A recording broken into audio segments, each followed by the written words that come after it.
So I got a question from you guys, and that was, how often should I upgrade my firewall? And there is a saying like, if it ain't broken, don't try to fix it. And that's not really true for IT security. I mean, security is a totally different thing where you actually need to stay on top of things. And the easiest way to do this is actually to do patching and upgrading on a regular basis. Not only do you get fixes from the vendor for your products, but you actually receive new features and functions on your product that can be very valuable when it comes to security. Maybe it makes your life a lot easier. For example, like ID integration with Checkpoint or dynamic objects, and even in R81 you can do like the integrated CDT in the management stations. You can upgrade a lot easier. I mean, that's perfect. We try to schedule upgrades at least like 4 times per year, and you need to balance to have like the bleeding edge and maybe risking stability issues and to have like security issues or not being able to have support and so on. And this is the reason why Checkpoint has the GA and the ongoing. So the recommendation from Checkpoint and from me as well is to use the GA versions on the recommended release. I actually try to stay a bit behind when it comes to certain things like VSX gateways. But for example, on management stations and so on, I try to be in the forefront so you can actually utilize the newest and latest features, because a lot of this are within the management station. Not everything, some is still on the gateway, but I feel like if you update your management station more often than your gateway, then it's quite good, because the impact of having issues with your management station are less than having it on the gateway. Having said that, if there comes some critical patches, you need to address that right away.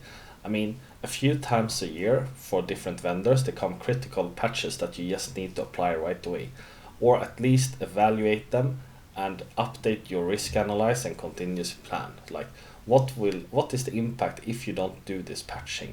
Are we in the risk of getting exploited by this, or are we not using this feature?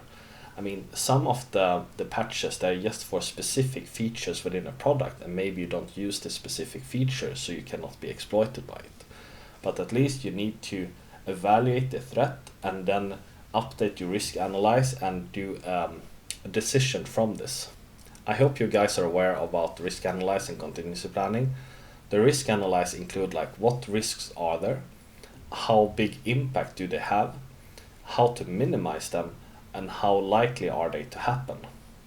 And when it comes to contingency planning, it's like, what do you do if these specific risks fall out? Like, what is your backup plan if this risk will actually happen? I'm planning to make a separate video about that, because this is a quite large topic and it's really important when it comes to regulatory requirements and also like certificates like ISO 27001.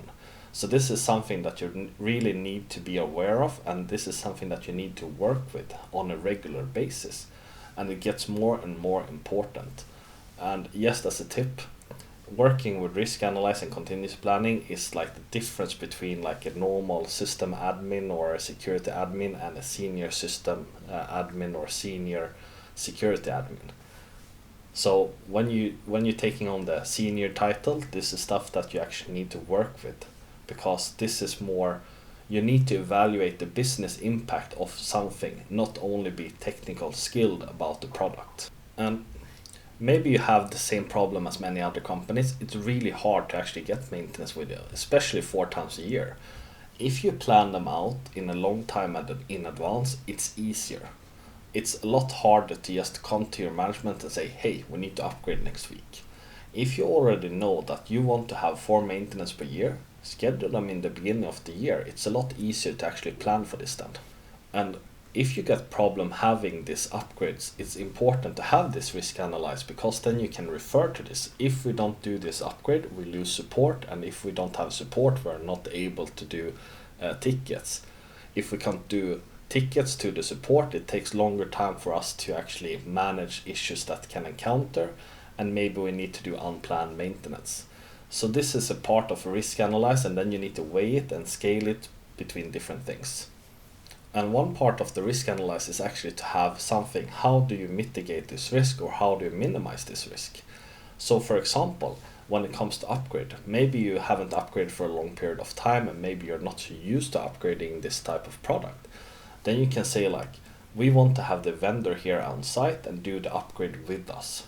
That's where you minimize the risk, because you're using the vendor that has expert knowledge of it, and they have done it multiple more times than you have. And they also have different type of SKs, so they have more information regarding potential issues.